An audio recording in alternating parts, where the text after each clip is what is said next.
Hey everyone, and welcome back to the channel. We are finally tackling the WAN 2.2 SVI Lauras that dropped a couple of months back. If you've messed around with WAN 2.2, you know it's incredible for quality, but you usually hit that 5-second wall and stop. These SVI adapters completely change that dynamic by letting you generate long-form videos that can technically keep going forever, or at least until your computer decides it's had enough. The way it handles this is actually really smart but pretty straightforward to understand. Instead of trying to force the AI to make a 1-minute video in a single go, which would melt most GPUs, the SVI LoRa essentially teaches the model to look at the very end of your last clip, the motion, the lighting, the character, and use that exact information as the starting point for the next segment. It chains them together so seamlessly that it looks like one continuous shot rather than a bunch of separate clips glued together. To get this running on your own machine, I've put together a custom ComfyUI workflow that's optimized for this exact process. What's really cool is that by using the quantized WAN 2.2 GGUF models, we can actually get this running on distinctively lower VRAM devices. I've seen this work on cards with as little as 6 GB of VRAM, though honestly, having 12 GB or more is going to give you a much smoother experience. Now, if the idea of managing Python environments and Git cloning sounds like a headache you'd rather avoid, I did create a completely automated one-click Windows installer for my Patreon members. It handles all the downloading and file management to get you up and running instantly, along with installers for a bunch of other open-source projects I cover. You can find all that over on my Patreon page. Don't forget to like and smash that subscribe button so you don't miss out on more great AI content. Alright, let's get into the actual setup. If you are going the manual route, you obviously need ComfyUI installed. You also need the ComfyUI Manager, which just makes grabbing all the missing nodes a million times easier. If you're on Windows, just grab the ComfyUI portable zip file from their releases page. It comes with everything you need. Just extract it with 7-zip or whatever archiver you prefer.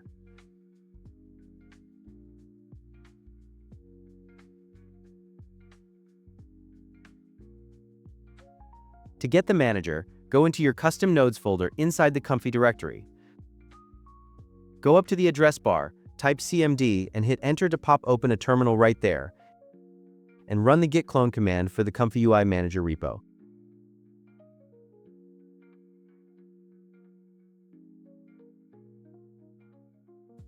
Now, a really important step if you are running that portable Windows version, navigate back to the main folder where you see the Python embedded folder.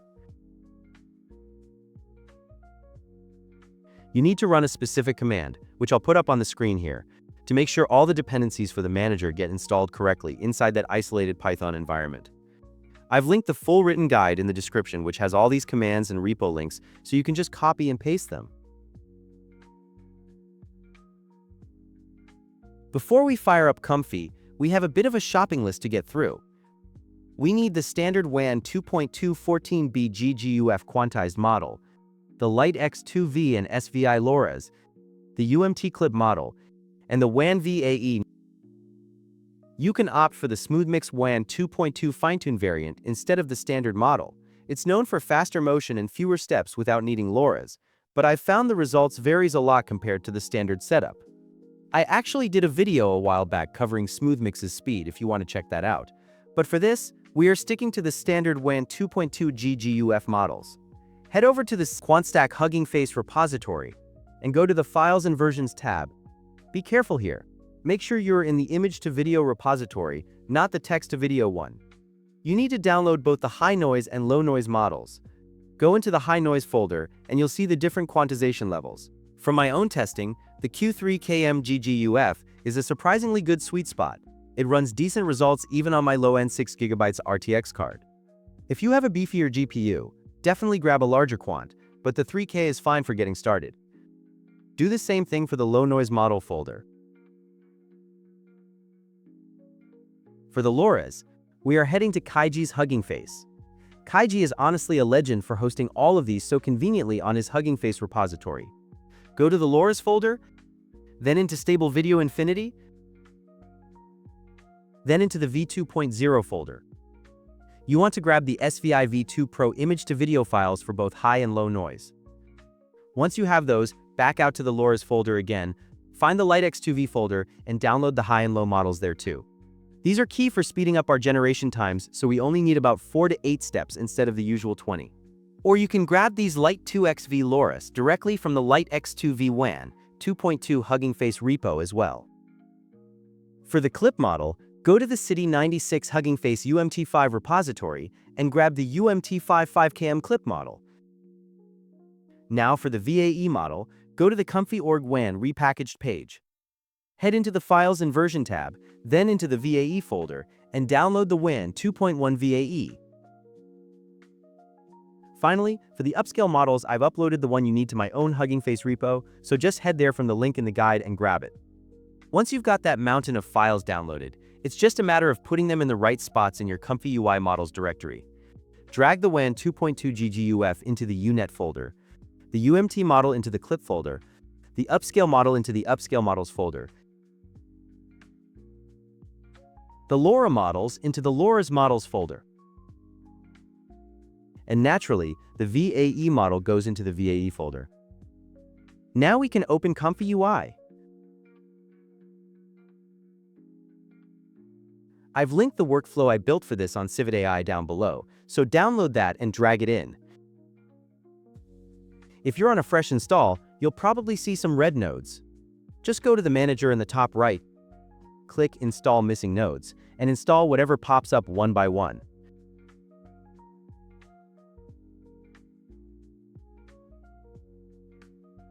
Restart ComfyUI, and you should be green across the board.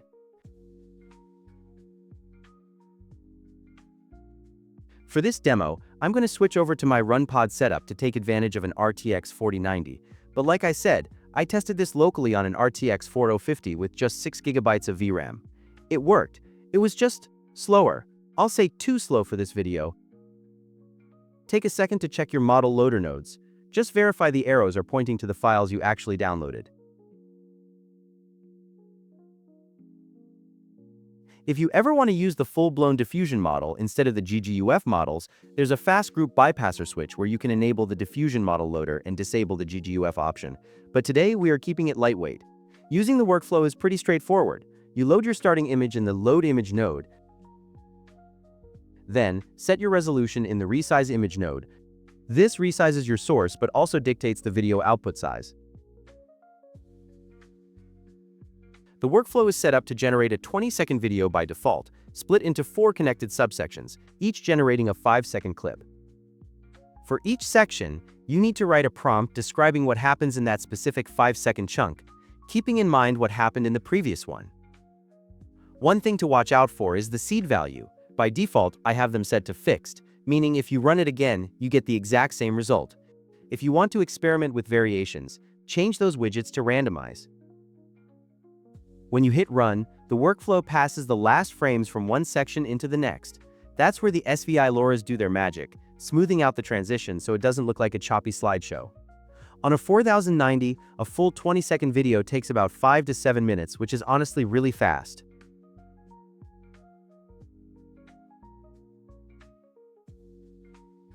I did have to rerun the workflow at a slightly lower resolution to speed up the generation a bit.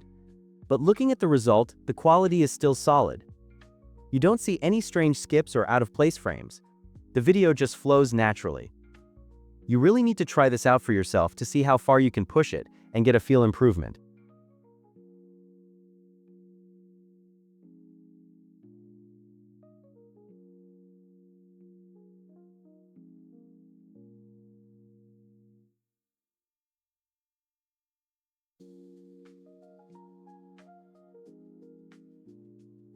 Now, I mentioned earlier you can go infinite. If you want more than 20 seconds, it's really simple. Select one of the subsection groups, all the nodes in that block, right-click and clone it. Drag it over, then reroute the extended image connector from the previous section into the previous image socket of your new clone. Then, connect your new clone's extended image to the upscale image connector at the end. You just added another 5 seconds to your timeline.